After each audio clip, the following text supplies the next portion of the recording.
जागतिक कीर्तीचे चित्रकार वासुदेव गायतोंडे यांच्या जीवनावरती आधारित आणि ज्येष्ठ पत्रकार सतीश नाईक लिखित गायतोंडे बिटवीन टू मिरर्स या व्यापक ग्रंथाच्या इंग्रजी आवृत्तीचे प्रकाशन पद्मभूषण डॉक्टर इंदू लाड यांच्या हस्ते नुकतेच संपन्न झाले। यावेळेला डॉक्टर सरयू दोशी, डॉक्टर फिरोजा गोदरेज, प्रयाग शुक्ला, कुमार केतकर आणि अमोल पालेकर हे उपस्थित होते। यावेळेला सतीश नाईक यांनी या पुस्तकाबद्दल बित्तम बातमीसोबत चर्चा करत असताना अधिक माहिती दिली, पाहूयात। सांगण्यासारखं खूप आहे पण वेळ थोडा आहे आपल्याकडे।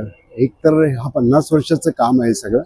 म्हणजे 1974 साली मी ज्यावेळी जेजेत प्रवेश घेतला तेव्हा त्याचं पेंटिंग पहिलं बघितलं गायतोंडेंचं, आणि मग तिथून मी अक्षरशः त्यांच्या प्रेमातच पडलो आणि मग तिथून त्यांचा शोध सुरू झाला।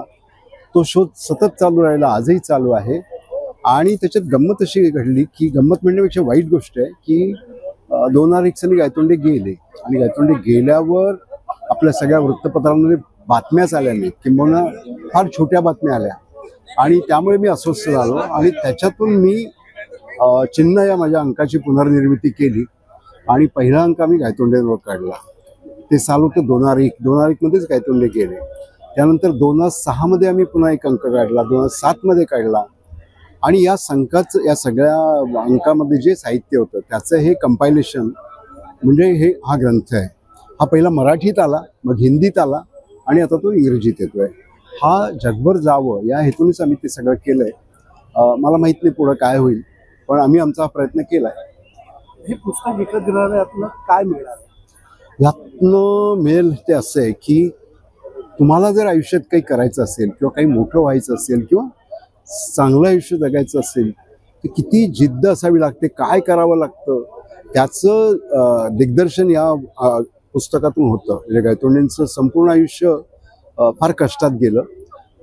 त्यांच्या वडिलांचा विरोध होता जेजेस कोल्हापूरला जाण्याचा, पण ते गेले आणि मग त्यासाठी त्यांनी घर पण सोडलं आणि मग ते सगळंच त्यांच्या जवळ आलं, त्रासदायक गोष्टी सगळ्या जवळ आल्या आणि त्याच्यातून ते पुढे स्वतःला डेव्हलप केलं आणि खूप मोठे चित्रकार झाले। म्हणजे ते कुडाळ डिस्करवाडी नावाची गिरगावातली चाळ आहे, तिथे ते राहत होते।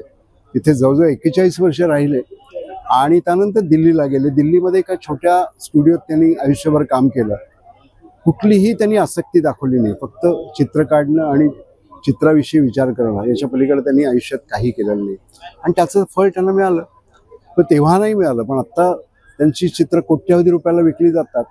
जी चित्र 1960 सालामध्ये साधारणपणे 2000ला होती, त्यांच्या किमती आता जवळजवळ 50-1 कोटीपर्यंत गेलेल्या आहेत। सतीश नाईक यांनी मराठीमध्ये लिहिलेल्या पुस्तकाचे शांता गोखले यांनी इंग्रजीमध्ये अनुवादन केल्याचं पाहायला मिळालं।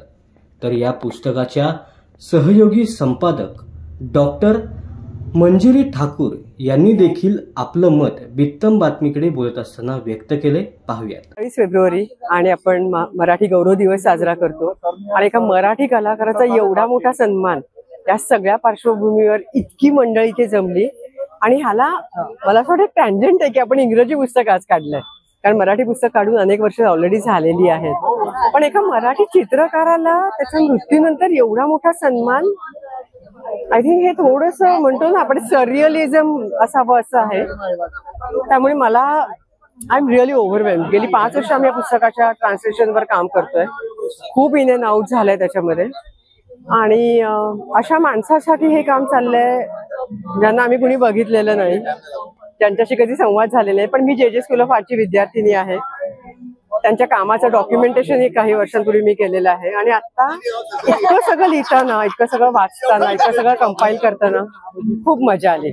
आणि मराठी माणूस आणि मराठी सन्मान खूप भारी वाटतंय मला। Thank you so much.